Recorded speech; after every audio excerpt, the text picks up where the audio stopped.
শেষ জামানায় কি হবে? এই কাফেরদের রোগ মুমিনদের ভেতরে ঢুকবে। কার রোগ কার ভেতরে ঢুকবে? অবিশ্বাসীদের রোগ মুমিনদের ভেতরে ঢুকবে। রাসূল কারীম সাল্লাল্লাহু আলাইহি ওয়াসাল্লাম এক হাদিসে বলেছেন, সালাসুন মুহলিকাতুন, তিনটা চারিত্রিক বৈশিষ্ট্য ধ্বংসাত্মক, এটা ধ্বংস করে ছাড়ে। এই তিনটা চারিত্রিক বৈশিষ্ট্য আছে, বদ অভ্যাস আছে, ব্যক্তিকে, পরিবারকে, সমাজকে, জাতিকে ধ্বংস করে ছাড়ে। কয়টা? তিনটা। নবীজি ধ্বংসাত্মক বিষয়গুলোর কথাও বলে গেছেন, কিন্তু অনেক ভালো ভালো কাজের কথা, কল্যাণের কাজের কথা বলে গিয়েছেন, সেগুলোর প্রতি উৎসাহিত করেছেন, ফজিলত শুনিয়ে গিয়েছেন। এগুলো যেমন আছে, আবার আর এক সাইড আছে, অনেক কাজের ব্যাপারে সাবধান করে গিয়েছেন, সতর্ক করে গিয়েছেন, যে এগুলো ধ্বংসাত্মক, করবা সর্বনাশ হয়ে যাবে। এবার বলুন তো দেখি, কল্যাণের কাজগুলো, সেগুলোর প্রতি গুরুত্ব বেশি দেওয়া, বেশি তো দিতেই হবে, এর চেয়ে বরং বেশি গুরুত্ব দিতে হবে এই অকল্যাণের কাজ যেগুলো আছে, ধ্বংসাত্মক কাজ যেগুলো আছে, সেগুলো থেকে বাঁচার ব্যাপারে। এর মধ্যে কোনো সন্দেহ আছে? সন্দেহ আছে? আচ্ছা, দুধ উপকারী জিনিস, ডাক্তারে বলছে দুধ খাবেন, ভালো কথা, দুধ খাবেন, কিন্তু না খাইলে আপনি একেবারে বড় সমস্যায় পড়ে যাবেন, এমন কোনো বিষয় আছে নাকি? খাইলে উপকার পাবেন, কিন্তু বিষ খাবেন না, বিষ মিশ্রিত খাবার খাবেন না, এটা আর অধিক গুরুত্বপূর্ণ না? কারণ ওটা খেলে তো আপনার জীবনের, হ্যাঁ, জীবন লীলা শেষ। তো এই জন্য ধ্বংসাত্মক বিষয় হিসেবে যেগুলোকে নবীজি বলে গিয়েছেন, ওগুলোকে সর্বোচ্চ গুরুত্ব দিয়ে পরিহার করতে হবে। এই হাদিসে তিনটা বিষয়কে নবীজি বলেছেন ধ্বংসাত্মক। এক নাম্বার, সুহন মুতাউন, ওই কৃপণতা, যে কৃপণতার আনুগত্য করা হয়। আমি হাদিসের শাব্দিক অর্থ করতেছি, বুঝতে হবে। কৃপণতার বলে আনুগত্য করা হয়। কৃপণতা কি কোনো লিডার নাকি যার অনুসরণ আনুগত্য করা হয়? এখানে কি বোঝানো হয়েছে? এখানে বোঝানো হয়েছে কৃপণতা, এটা হলো সৃষ্টিগত অভ্যাস, স্বভাবগত অভ্যাস। মানুষের ভেতরে এই অভ্যাস আছে, জন্মগতভাবেই আছে। আপনার ভেতরেও আছে, আমার ভেতরেও আছে, সবার ভেতরে আছে, ছোট্ট একটা বাচ্চার ভেতরেও আছে। ওর একটা জিনিস দিয়ে পরে খুঁজবেন, দেখবেন দিতে চাইবে না। হ্যাঁ, কে? বাচ্চা। তারপরে তার ছোট ভাই বোন আরো আছে, চকলেট দিয়েছেন, দেখবেন যে সে সবগুলো নিজের কাছে রেখে দিতে চায়। অনেক সময় এমন হয় সবগুলো সে খেতেও পারবে না। তাহলে তার ভেতরে একটা কি আছে? কৃপণতা আছে। কৃপণতার হাকিকত কি সেটা আমি পরে বলছি। আল্লাহ তাআলা যেহেতু দুনিয়াতে আমাদেরকে পরীক্ষা করার জন্য পাঠিয়েছেন, এজন্য চরিত্রের ভেতরে কিছু মন্দ স্বভাব দিয়ে রেখেছেন। প্রশ্নের জবাব দিয়ে দিলাম, যে এই মন্দ অভ্যাসগুলো সৃষ্টিগতভাবে আল্লাহ কেন দিলেন? রাগ, অহংকার, হিংসা, এরকম অনেক বিষয় আছে না নাই? এগুলো কেন দিলেন? এগুলো দিয়েছেন পরীক্ষা করার জন্য। ফেরেশতাদেরকে যেহেতু পরীক্ষা করবেন না, এজন্য ফেরেশতাদের চরিত্রের মধ্যে সৃষ্টিগতভাবে এগুলো নাই। হিংসা নাই, অহংকার নাই, রাগ নাই। আছে? এরকম আরো আরো কিছু বিষয় আছে? নাই? আছে কার মধ্যে? মানুষের ভেতরে। বলে পরীক্ষা কেন করবেন? প্রমোশন দিতে চান এই জন্য। যেখানে পরীক্ষা আছে সেখানে কি আছে? প্রমোশন আছে। যেখানে পরীক্ষা নাই সেখানে কি নাই? প্রমোশন নাই। কবির ভাষায় যদি বলি, আজমালাইক বাহারাদারি ওয়াজবাহায়াম নিজহাম, আজমালাইক বাহারাদারি ওয়াজবাহায়াম নিজহাম, বগজরাজ হিজে বাহাইম কিজমালাইক বগজরি। তোমার ভেতরে ফেরেশতার মতো কিছু ভালো ভালো গুণ আছে, আবার চতুষ্পদ জন্তুর মতো, হিংস্র জন্তুর মতো কিছু মন্দ চরিত্র আছে।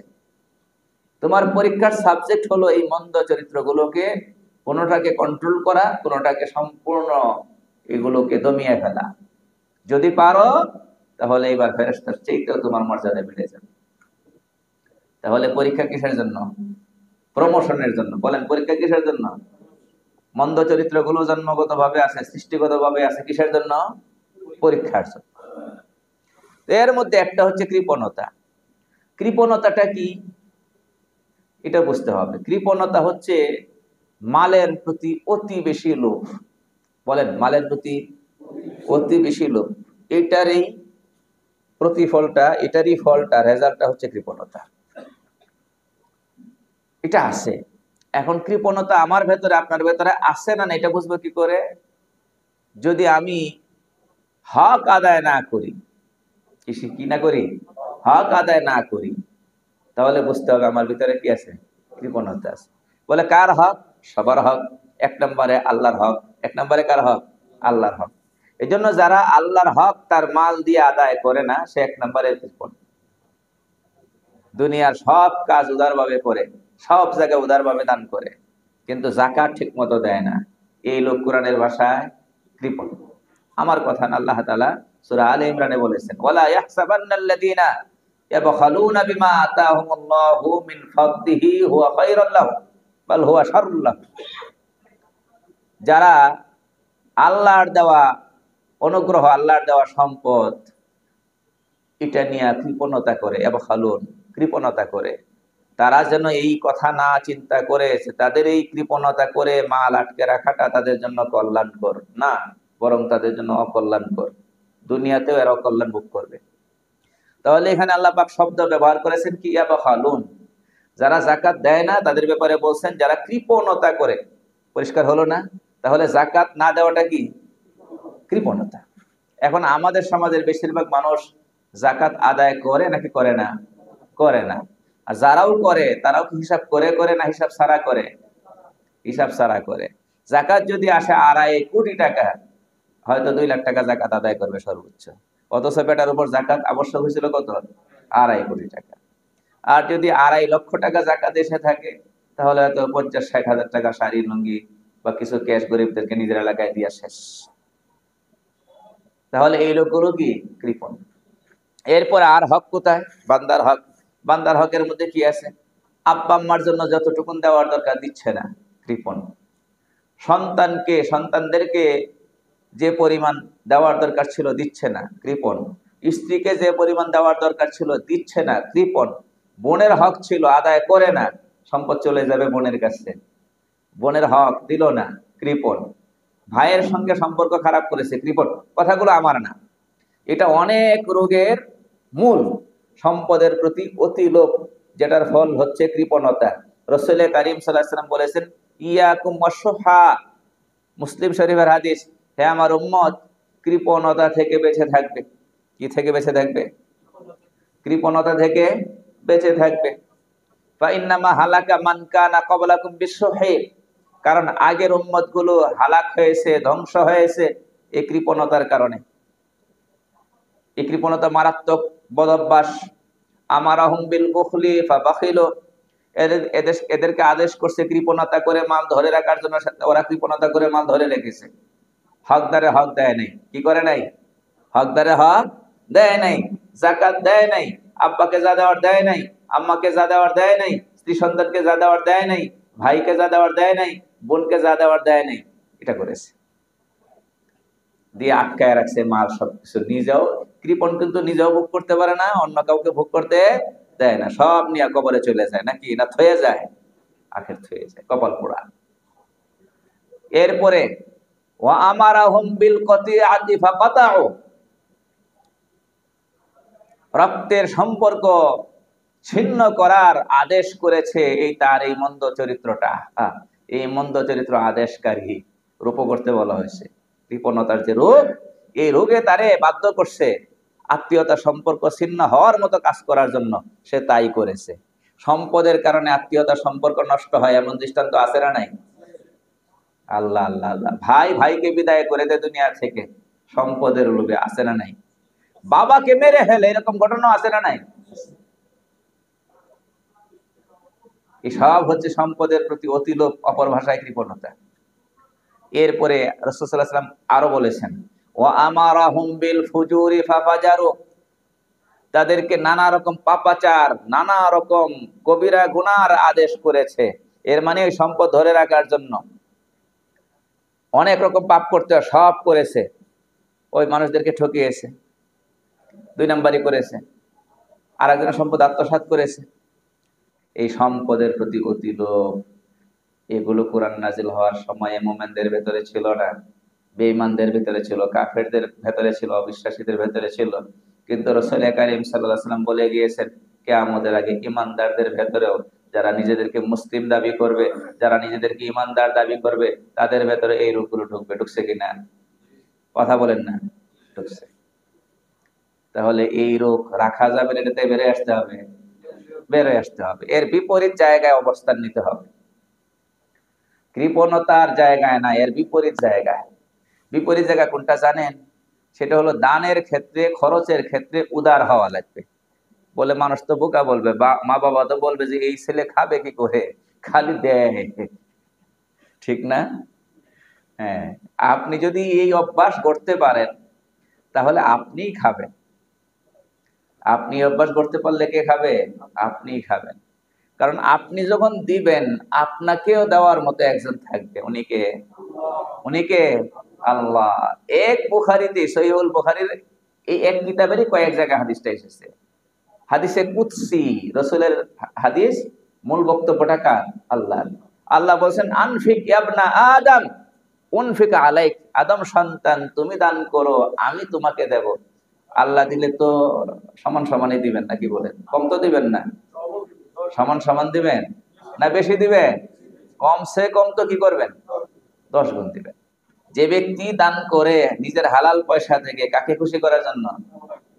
আপনি খোঁজ নিয়ে দেখবেন, আলহামদুলিল্লাহ এই ধরনের লোক, তাদের এটা চাক্ষুষ ব্যাপার স্যাপার।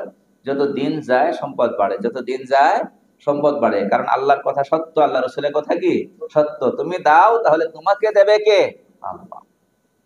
এবং হাদিস শরীফের মধ্যে আছে, প্রত্যেকদিন সকালে আল্লাহ ফেরেশতা পাঠান দুনিয়াতে, স্পেশাল। এটা এই ফেরেশতার দায়িত্ব আলাদা। এই ফেরেশতার দোয়া কি? আল্লাহুম্মা আতি মুনফিকান খলাফান, আল্লাহুম্মা আতি মুমসিকান তালাফান। দুইটা দোয়া। এক হচ্ছে আল্লাহ, যারা দানশীল, যারা খরচ করে আপনাকে সন্তুষ্ট করার জন্য, নিজের ঘরের জন্য হোক, বাইরের জন্য হোক, লোকদের পেছনে খরচ করে, আব্বার জন্য খরচ করে, স্ত্রীর জন্য খরচ করে, সন্তানদের জন্য খরচ করে, বাইরের লোকদের জন্য খরচ করে, কাকে সন্তুষ্ট করার জন্য? আল্লাহ এই লোকগুলোকে আপনি বদলা দিয়া দেন। খলাফ, খলাফ মানে এটার বদলা, বিপরীতে যা দেওয়ার দিয়া দেন। খালি সওয়াব না, দুনিয়াতেও দেন। আর এর বিপরীত আল্লাহুম্মা আতি মুমসিকান, মুমসিক মানে যে ধরে রাখছে, ছাড়ে না। হ্যাঁ, সম্পদ ধরে রাখছে, কি করে না? ছাড়ে না। ফেরেশতা বদদুয়া করে, আল্লাহ ওর সম্পদকে ধ্বংস করে দেন, ওর সম্পদ কি করে দেন? ধ্বংস করে দেন। তাহলে আমরা, আল্লাহ আমাদেরকে তৌফিক দান করুন, আমরা এই বিপরীত জায়গায় আসবো। ওই যে কৃপণের জায়গায় থাকবো না, এই খরচ করা ব্যক্তির জায়গায় আসবো? যে খরচ করে তার জায়গায় আসবো। ইনশাআল্লাহ বরকত দিবেন কে? আল্লাহ। দুনিয়াও সফল হবে, আখিরাতও সফল হবে। 2 নাম্বার যে চারিত্রিক বৈশিষ্ট্যটা ধ্বংসাত্মক, সেটা হচ্ছে ওয়াহাওয়ান মুত্তাবাআন, যেটা আজকের আয়াতের সঙ্গে মিলে। শরীয়তের সীমা রেখার বাইরে গিয়া মনের চাওয়া, মনের চাহিদা পূরণ করায় মাশগুল থাকা, ব্যস্ত থাকা। এখন জোয়ান নাই, বুড়া নাই, একটা সহজ দৃষ্টান্ত দিয়ে ফেলি। আমরা যে এই মোবাইল ফোন নিয়ে পড়ে থাকি, কেউ টেলিভিশন নিয়ে পড়ে থাকে, গ্রামের দৃশ্য আপনারা হয়তো শীতকালে গ্রামে গেলে দেখবেন, এখন জায়গায় জায়গায় চায়ের দোকান, আর চায়ের দোকানে অবশ্যই কি আছে? টেলিভিশন আছে।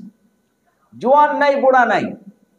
আগে চায়ের দোকানের মধ্যে 2-4-5 জন বসার জায়গা থাকতো, এখন 20-30 জন বসার জায়গা করে রাখে। আমার নিজের দেখা, যেহেতু গ্রামে যাওয়া হয়, বিশেষ করে এই সিজনে একটু বেশি যাওয়া হয়, অনেক মাহফিলে যাওয়া লাগে সময় সময়। রাত 10টা নাই, 11টা নাই, 12টা নাই, বসে বসে দেখতেছে। বলেন দেখি, শরীয়তের সীমারেখার ভেতরে থেকে কাজটা করতেছে না শরীয়তের সীমারেখার বাইরে গিয়া? হিসাব সোজা। শরীয়তের সীমারেখার ভেতরে থেকে না বাইরে গিয়া? আচ্ছা, এই যে কাজটা করতেছে, এটা কি বিবেকের দাবিতে না মনের দাবি, মনের চাহিদাতে? বলেন না। হিসাব সোজা। এখানে বিবেকের কোনো ব্যাপার নেই। বিবেক বলছে না যে এই কাজে মাশগুল থাকো, বরং বিবেক বলছে এই কাজে থেকো না। শরীয়ত, আল্লাহর হুকুম, সেগুলোকে যদি আমরা কতক্ষণের জন্য রাখি, আলাদা রাখি, বিবেক কি বলে? এই ঘুম নষ্ট করো, ঘুম নষ্ট করো, টেলিভিশন দেখে, মোবাইল চালায়, বিবেক বলে না। স্বাস্থ্যগত ক্ষতি আছে না নাই? পরিবারের স্ত্রী সন্তানদের হক নষ্ট হয় কি হয় না? আমাকে ইদানিং একজন ডাক্তার, দাঁতের ডাক্তার 2 দিন বলেছেন। কয়দিন? 2 দিন বলেছেন যে হুজুর, আমি দেখেছি যারা রাত জাগে এদের অধিকাংশেরই দাঁত ক্ষয় হয়ে যায়। মারাত্মকভাবে ক্ষতিগ্রস্ত। উনি বলছেন 90% রোগীর যারা রাত জেগে কোনো কাজ করে, ভালো কাজ করুক আর যাই করুক। উনি আমাকে এটা যুক্তি দিয়ে বোঝালেন, হুজুর দুনিয়াতে সব জিনিসেই ব্যবহারের দ্বারা এটার ক্ষয় হয়। আপনি দেখবেন ওই যে ওভারব্রিজ গুলো আছে, ফুট ওভারব্রিজ, এগুলোর মধ্যে স্টিলের পাত থাকে না, সিঁড়িগুলো বানায়, দেখবেন পুরান হলে সেগুলো আস্তে আস্তে কি হয়, অনেক ক্ষয় হয়ে যায়, দৃশ্যমান ক্ষয় হয় কিনা। তো স্টিলের জিনিস, শক্ত জিনিস, সেটাও ব্যবহারে পায়ের আঘাতে আঘাতে কি হয়, ক্ষয় হয়। তো আমরা সারাদিন যে দাঁতটা ব্যবহার করি এটাও ক্ষয় হয়, কিন্তু আল্লাহ তাআলা একটা ব্যবস্থা রেখেছেন, সারাদিন দাঁত ব্যবহার করে যতটুকুন ক্ষয় হয়, রাতে যখন আমরা ঘুমাই এই ঘুমের ভেতরে থাকা অবস্থায় সেটা পূরণ হয়ে যায়। নতুবা তো দাঁতের এই অবস্থা কি হইতো, যার এই 80 বছর পর্যন্ত দাঁত ব্যবহার করছে, এটা তো উপরেরটা এর 3/1 থাকার কথা ছিল, নিচেরটাও 3/1 থাকার কথা ছিল বা আরো কম, কিন্তু মাশাআল্লাহ দাঁত তো কি থাকে, যতটুকু লম্বা অতটুকুই থাকে। এবং এই যে ক্ষয় হয়ে এই যেটা যেভাবে আছে, দাঁত কিন্তু আমাদের অনেক রকম, একরকম না অনেক রকম, অনেক রকম। কোন দাঁত খাবার চিবানোর জন্য, কোন দাঁত কোনো কিছু ছেড়ার জন্য, সামনের গুলো কোনো কিছুকে কামড়ানোর জন্য। এগুলোর মধ্যে আবার আলাদা রহস্য আছে, এগুলোর মধ্যে আলাদা কি আছে, রহস্য আছে। সেই দিকে আমি আজকে যাচ্ছি না। তো ধারালো দাঁতটা ধারালো থেকে যাচ্ছে, এটা ক্ষয় হয়ে লেভেল হয়ে যায় না, ঠিক না? যে দাঁতের উপরের লেভেলটা যেভাবে থাকে ওভাবেই থাকে। তো এটা ঠিক রাখেন কে? আল্লাহ। ক্ষয় তো হওয়ার কথা। তাহলে আকলেও বলছে রাত জেগে টেলিভিশন দেখার কোনো সুযোগ নেই, ডাক্তার বলছে সুযোগ নেই, পরিবারের সদস্যরাও রাগারাগি করে, সন্তান যদি এইভাবে করে রাত জাগে বাবা উপদেশ দেয়, স্ত্রী রাগ করে, করে কি করে না, তারপরেও বসে আছে। এক নাম্বার হচ্ছে শরীয়তের সীমারেখার ভেতরে থেকে না বাইরে গিয়ে, বাইরে গিয়ে। নাম্বার 2, আকলের দাবিতে না মনের চাহিদা পূরণের জন্য। এবার ওই দোকানের টেলিভিশন হোক আর হাতের মোবাইল ফোন হোক, কথা তো একটাই। আমাকে দেখতে হবে আমার এই ব্যবহারটা শরীয়তের সীমারেখার ভেতরে আছি না নাই, এই ব্যবহারে আমি শরীয়তের সীমারেখার ভিতরে আছি না নাই। নাম্বার 2, এটাকে আমি বিবেকের দাবিতে করতেছি না আমার মনের খাহেশ পুরা করার জন্য করতেছি। আল্লাহ রাসূল সাল্লাল্লাহু আলাইহি ওয়াসাল্লাম বলছেন, শেষ যুগে ঈমানদারদের ভেতরে এই রোগ আসবে, শরীয়তের সীমারেখার বাইরে গিয়া মনের গোলামি করবে, ও হাওয়ান মুত্তাবা, মনের চাহিদার এইভাবে করে অনুসরণ করা। আল্লাহ তাআলা আমাদেরকে হেফাজত করুন। কয়টা গেল? 2টা। নাম্বার 3, ওই ইজাবুল মারই বিনাফসি ওয়া ফি রিওয়ায়াতিন বিরাই, মানুষ নিজের উপর নিজে খুব সন্তুষ্ট থাকবে, অন্য বর্ণনা অনুযায়ী নিজের সিদ্ধান্তকে খুব সঠিক মনে করবে, ঠিক মনে করবে, পরামর্শের প্রয়োজন মনে করবে না, অন্যের মতামতকে গ্রাহ্য করবে না। এই আত্মতুষ্টির ভেতরে আত্ম অহংকার লুকায়িত থাকে। যার ভেতরে কি আছে, আত্মতুষ্টি, বুঝেন তো, নিজের ব্যাপারে খুব তুষ্ট, তার ভেতরে কি থাকে, আত্ম অহংকারও থাকে। সে অন্যের কথা নেয় না, অন্যের মতামত নেয় না, অন্যের পরামর্শ নেয় না। এখানে ভালো করে বুঝবেন, শেষ যুগে এটা ছেলে মনে করে আমি এমন বুঝি আব্বা কি বুঝে, আছে না নাই? দলের লিডার মনে করে আমি যা বুঝি আর কে বুঝে, এটা আমি আবার কার থেকে জ্ঞান নেব? বুঝতে পেরেছেন নাকি? নানান জায়গায় যারা বিভিন্ন রকম গুরুত্বপূর্ণ দায়িত্বে আছে তারাও মনে করে আমি আবার জ্ঞান নেব কার কাছ থেকে, আমি যেটা বুঝি সেটাই ঠিক, সেটাই রাইট। নবী সাল্লাল্লাহু আলাইহি ওয়াসাল্লাম বলেছেন এটা একটা রোগ এবং কিয়ামতের আগে মুমিনদের ভেতরে এটা ঢুকবে। এবার ছোট্ট করে একটা কথা বলি, এই রোগ আছে না নাই এর বড় আলামত হলো আপনি পরামর্শ ভিত্তিক চলেন। আপনি যেখানেই থাকেন, যাই করেন, আপনি পরামর্শ করে করেন নাকি পরামর্শ ছাড়া নিজে যা বুঝেন তাই করেন। যদি পরামর্শ ভিত্তিক করেন তা বোঝা গেল আপনি নিজের মতকেই চূড়ান্ত কিছু মনে করেন না, অন্যদের মতামত নেওয়ার দরকার মনে করেন। আর যদি আপনি পরামর্শ ভিত্তিক করেন না, তা বোঝা গেল আপনি নিজের চিন্তাকেই সঠিক মনে করেন, নিজের বুঝকেই সঠিক মনে করেন। এটা হলো আলামত। পরামর্শ করে চলেন কিনা, সেটা পারিবারিক বিষয় হোক, অন্য কোনো সংস্থা সংগঠনের ব্যাপার হোক, আপনি যা করেন যে কোনো জায়গায় করেন। এই আমি একটা ছোট্ট দৃষ্টান্ত দিয়ে ফেলি এই পরামর্শটার ব্যাপারে। দৃষ্টান্তটা দেওয়ার আগে একটু কথা বলে নিই। এই পৃথিবীতে আল্লাহ তাআলা সবচেয়ে বেশি জ্ঞান দান করেছিলেন কাকে? বিশ্বনবী মুহাম্মদ রাসূলুল্লাহ সাল্লাল্লাহু আলাইহি ওয়াসাল্লাম। এটা আবেগের কথা না, হাদিসে আছে। নবীজি সাল্লাল্লাহু আলাইহি ওয়াসাল্লাম বলেছেন, উতিতু ইলমাল আউয়ালিনা ওয়াল আখিরিন, আমাকে এই পৃথিবীর আগের পরের সকলের জ্ঞানের সমপরিমাণ জ্ঞান দেওয়া হয়েছে।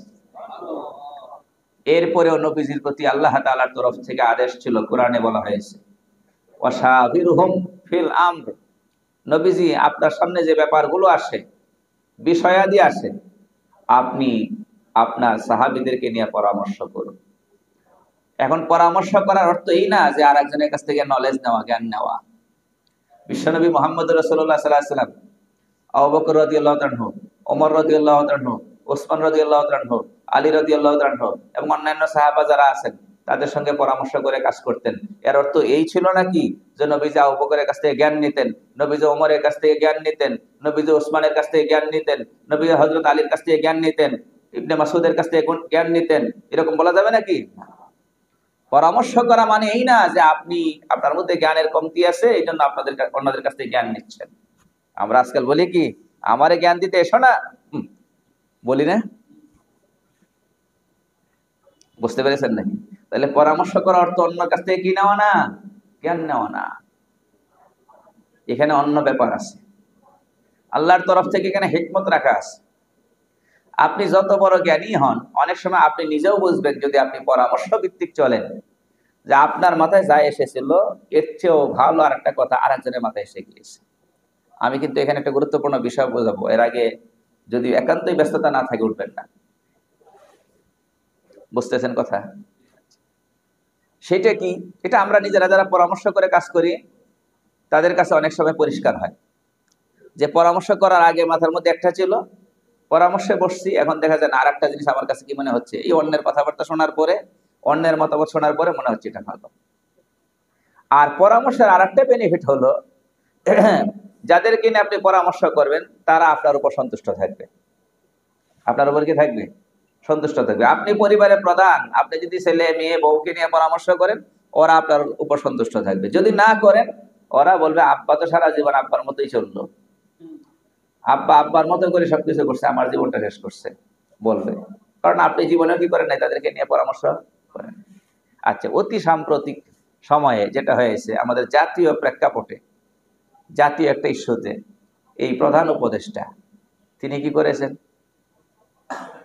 প্রথমে ছাত্র আন্দোলনের প্রথম সারির যারা আছে তাদেরকে নিয়ে বসছেন, ওদের কথাও শুনেছেন, নিজেও কিছু বলেছেন, করেছেন না? এরপরে রাজনীতিক যারা আছেন, লিডার, রাজনীতিক দলের লিডার যারা আছেন, তো তাদেরকে নিয়ে বসছেন, তাদের বক্তব্য শুনেছেন, নিজেও বক্তব্য দিয়েছেন। এরপরে বিভিন্ন ধর্মের যারা প্রধান আছেন তাদেরকে নিয়ে বসেছেন, তাদের বক্তব্য শুনেছেন, নিজেও বক্তব্য দিয়েছেন। জাতীয় ইস্যু নিয়ে, যে দেশের একটা ক্রান্তি লগ্ন, এখন দেশের সার্বভৌমত্বের উপর প্রশ্ন উঠেছে, এই মুহূর্তে কি করা যায়, এই তো ইস্যু ছিল, বলেন না? এইখানে যে সবাইকে উনি ডেকেছেন, এই বিষয়টাকে সবাই পজিটিভলি নিয়েছে না নেগেটিভলি? কামটা কি করলো, হ্যাঁ বেহুদা একটা কাম করছে, এরকম নিয়েছে নাকি? সবাই প্রশংসা করেছে। এই কাজটা, এটাই মূলত পরামর্শ। এটা কি পরামর্শ? কথাটা বুঝাইতে পারছি নাকি? তো পরামর্শের ভেতরে এই ফায়দাগুলো আছে, উপকারগুলো আছে। হযরত রুমি রহমতুল্লাহি আলাইহি উনি একটা চমৎকার যুক্তি পেশ করেছেন যে পরামর্শের দ্বারা হয় কি। ওই যে একটু আগে বলেছিলাম, আপনি অনেক ভালো বুঝেন, ঠিক আছে, তারপরে দেখবেন যে অন্যের কথা শোনার পরে মনে হবে আপনি আগে যা চিন্তা করছিলেন এটার চাইতে বরং ওইটা ভালো, আপনার মাথার মধ্যে আসবে, তখন বুঝে আসবে। রুমি রহমতুল্লাহি আলাইহি যে যুক্তি দিয়েছেন তিনি বলেছেন, ই খেরাদহা চু মাসাবেহ আনওয়ারাস্ত বিস্ত মিসবা আজকে কেরো সন্তরাস্ত। মানুষকে যে আল্লাহ পাক আকল দিয়েছেন, বিবেক দিয়েছেন, জ্ঞান বুদ্ধি দিয়েছেন, এটা একটা লাইটের সঙ্গে তুলনা করা যায়। কিসের সঙ্গে? লাইটের সঙ্গে। এখন একটা ঘরের মধ্যে যদি একটা লাইট জ্বলে যতটুকুন আলো হবে, যদি 20টা লাইট জ্বালানো হয়, আলো কম হবে না বেশি হবে?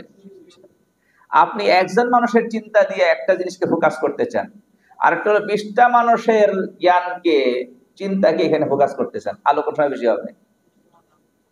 বুঝতে পেরেছেন নাকি? তাহলে পরামর্শের মধ্যে ফায়দা আছে না নাই? আছে।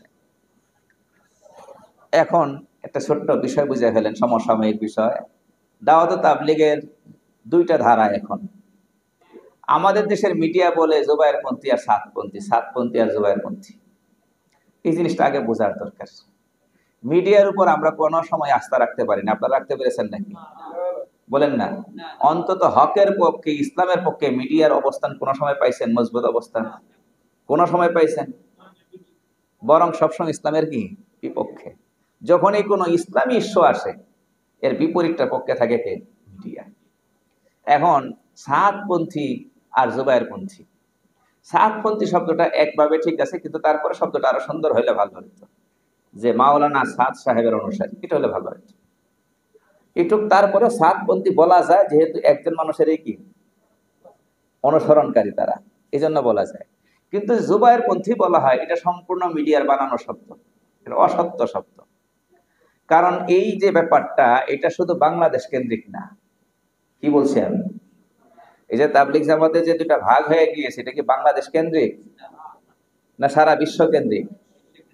এখন আমাদের জুবায়ের সাহেব কি সারা বিশ্বের সবাই মানে? কথা বলেন না। উনি কি দাবি করছেন, বা ওনাকে বিশ্বের সারা বিশ্বের মুরব্বীরা বলছে যে আমরা জুবায়ের সাহেবের অনুসরণ করি? ওখানে তো একজন বিশ্ব আমির আছেন, কোথায়? মাওলানা সাদ সাহেব, উনি বলছেন উনি বিশ্ব আমির। তাহলে ওনাকে সারা বিশ্বের মানুষ, এই একাংশ, একটা অংশ, বড় হোক বা ছোট হোক, তারা একজনকে মানে। উনি দাবিও করেছেন উনি বিশ্ব আমির, ওনার লোকেরাও বলে উনি কি বিশ্ব আমির। তাহলে ওনাকে একজনকে মানা হয়। এখানে কি একজন এরকম আছে? কথা বলেন না। এই পাকিস্তানের তাবলিগওয়ালা যারা জুবায়ের সাহেবের পরামর্শে চলে, বলেন। ইন্ডিয়া যারা আছে তারা জুবায়ের সাহেবের পরামর্শে চলে।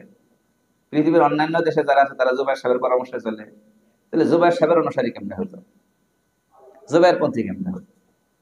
এটা আসলে জুবায়েরপন্থী ছিল না, ওটা ছিল হলো মাওলানা সাদ সাহেবের অনুসারী দল। আর এটার নাম ছিল শুরাই নিজামের অনুসারী দল। কি নামটা কঠিন, আমি পরে বুঝাই দিতেছি আমার ওই আগের হাদিসের সাথে মিলাইয়া। শুরাই নিজামের অনুসারী দল। শুরা মানে কি? ওই যে আয়াত পড়ছিলাম না, ওয়াসাবির, ওয়াসাবির হুম ফিল আমর। সাবির ওই শুরা থেকে। শুরা মানে হচ্ছে পরামর্শ। এটারই আরেকটা আরবি শব্দ হচ্ছে মাশওয়ারা। আপনারা বলেন না মাশওয়ারা? মাশওয়ারা বলেন না? এই মাশওয়ারা, শুরা সব এক শব্দ মূল থেকে আসছে। তাহলে নেজাম মানে ব্যবস্থাপনা। নেজাম মানে কি? ব্যবস্থাপনা। ইন্তেজাম, নেজাম, ব্যবস্থাপনা। মাহফিলে দেখেন না ইন্তেজামিয়া কমিটি, ইন্তেজামিয়া, নেজাম, এগুলো একই শব্দমূল থেকে আসছে। তাহলে শুরাই নেজাম মানে পরামর্শ ভিত্তিক চলা যে নেজাম, পরামর্শ ভিত্তিক চলা যে দল, এদের অনুসারী। আপনারাই বলেন যারা পুরান তাবলিগে আছেন, এই বিশ্ব ইজতেমা আনাগোনা ছিল আগের থেকেই। বিশ্ব ইজতেমা যে সমস্ত বিদেশি মুরব্বীরা বয়ান করতেন, সাদ সাহেব ছাড়া আরো ছিল কি ছিল না? তারা সবাই একদিকে, সাদ সাহেব আর একদিকে। বলতে গেলে মৌলানা আহমদুল্লাহ সাহেব, মৌলানা ইব্রাহিম দেওলা সাহেব, এরকম আরো যারা আছে সবাই একদিকে। ওনারা সবাই মিলে পরামর্শ করে কাজ করেন। এই জন্য ওটাকে বলা হয় কি, ওইখানে মৌলানা জুবায়ের সবাই একজন আছেন। শুরাই নিজাম, কি নিজাম? ওই বহুজনের ভেতরে একজন হলেন কে? জুবায়ের সাহেব। তাহলে এটা জুবায়ের সাহেবের অনুসারী দল না, এটা শুরাই নিজামের অনুসারী দল। তাহলে শব্দ থেকে বুঝে ফেলছেন, একটা হলো পরামর্শ ভিত্তিক চলা দল, আর একটা হলো এক ব্যক্তির সিদ্ধান্তে চলা দল। বুঝেন নাই কথাটা? এখন এক ব্যক্তি যদি মনে করে আমি অনেক জ্ঞানী মানুষ, আমার কারো কাছ থেকে জ্ঞান নেওয়ার দরকার নেই, আমার কোনো সুরা টোরার দরকার নেই, তাহলে উনি মনে হয় যে ঠিকই আছেন নাকি না একটু বিচ্যুত হয়েছেন? কথা বলেন না। একটু বিচ্যুত হয়েছেন কি না? আচ্ছা, ইঞ্জিন যদি সামান্য একটু বিচ্যুত হয়, সামান্যই হোক না, তাহলে বগির দশা কি হবে? বুঝেন না? রেলগাড়ি তো চিনেন, হ্যাঁ, পাশেই তো আছে। ইঞ্জিন যদি একটু বিচ্যুত হয় তাহলে বগির দশা কি হবে? এই বগির দশায় ইজতেমার ময়দানে দেখতেছেন না কি হয়? একবার কত সালে হয়েছে? 18 সালে। আর একবার এই যে হইল। এবার বুঝছেন গন্ডগোলটা কোন জায়গায়? কথা বুঝতেছেন নাকি?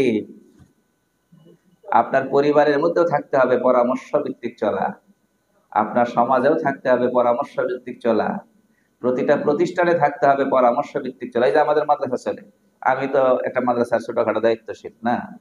আমার এখানে যত কিছু করি সপ্তাহে একদিন পরামর্শ করি সবাই রে নিয়ে। হ্যাঁ, প্রতি সোমবার আসরের পরে নিয়মতান্ত্রিক বৈঠক হয়।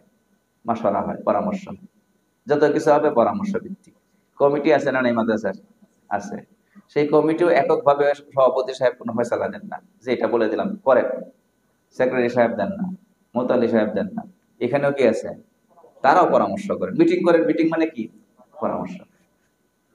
যদি যেখানে দেখবেন যে পরামর্শ নাই, এখন এককভাবে এক একজন এক এক সিদ্ধান্ত দিয়ে দিতেছেন, কোন প্রতিষ্ঠান যদি এমন দেখেন সভাপতি সাহেব যা বুঝে এটা বলে দেয়, এটা করো, এটা হোক, এটা করে ফেলেন, সেক্রেটারি বলে আরেকটা, মোতাবল্লি বলে আরেকটা, খুব শৃঙ্খলা থাকে সেখানে, না বিশৃঙ্খলা অবস্থা তৈরি হয়। তাহলে পরামর্শ ভিত্তিক চলা, এটা হলো শরীয়তের নিজাম, শরীয়তের সিস্টেম, শরীয়তের ব্যবস্থাপনা, শরীয়তের হুকুম। যাক, তাহলে হাদিস পড়েছিলাম। হাদিসে আল্লাহ রাসূল সাল্লাল্লাহু আলাইহি ওয়াসাল্লাম তিনটা স্বভাবগত বিষয়কে কি বলেছেন? ধ্বংসাত্মক বলেছেন। তার মধ্যে এক নাম্বার কি? কৃপণতা। কৃপণতা স্বভাবের ভেতরে আছে, কিন্তু আপনি যদি সেটার কি করেন? অনুসরণ করেন, বাস্তব জীবনে সেটার চর্চা করেন। নাম্বার দুই, কি? শরীয়তের সীমারেখার বাইরে গিয়ে মনমতো চলা। বলেন, বিবেকগত না মনমতো? শরীয়তের সীমারেখার বাইরে গিয়ে মনমতো চলা। শরীয়তের সীমারেখার বাইরে গিয়ে আপনি বিবেক মতো চলতে পারবেন না, কারণ আপনার বিবেক যদি সুস্থ থাকে, তাহলে শরীয়তের সীমারেখার ভেতরেই লাগবে আপনাকে। বুঝতেছেন নাকি? নাম্বার তিন কি বলেছি? পরামর্শ ভিত্তিক চলা। এখানে ধ্বংসাত্মক যেটা বলা হয়েছে সেটা হলো এজাবুল মারই বিরাইহি। প্রত্যেক ব্যক্তি নিজের চিন্তাকে সঠিক মনে করা, পরামর্শের দরকার না মনে করা, এটা ধ্বংসাত্মক। আসতে হবে বিপরীত জায়গা, মানে কি? নিজের চিন্তাকেই যথেষ্ট মনে করা হবে না, করব না, বরং পরামর্শ করে করে কাজ করবো। এটা কার হুকুম? আল্লাহর হুকুম। কার তরিকা? রাসূলের তরিকা। এটার মধ্যেই কল্যাণ। আল্লাহ তাআলা আমাদেরকে বুঝার মানার তৌফিক দান করেন।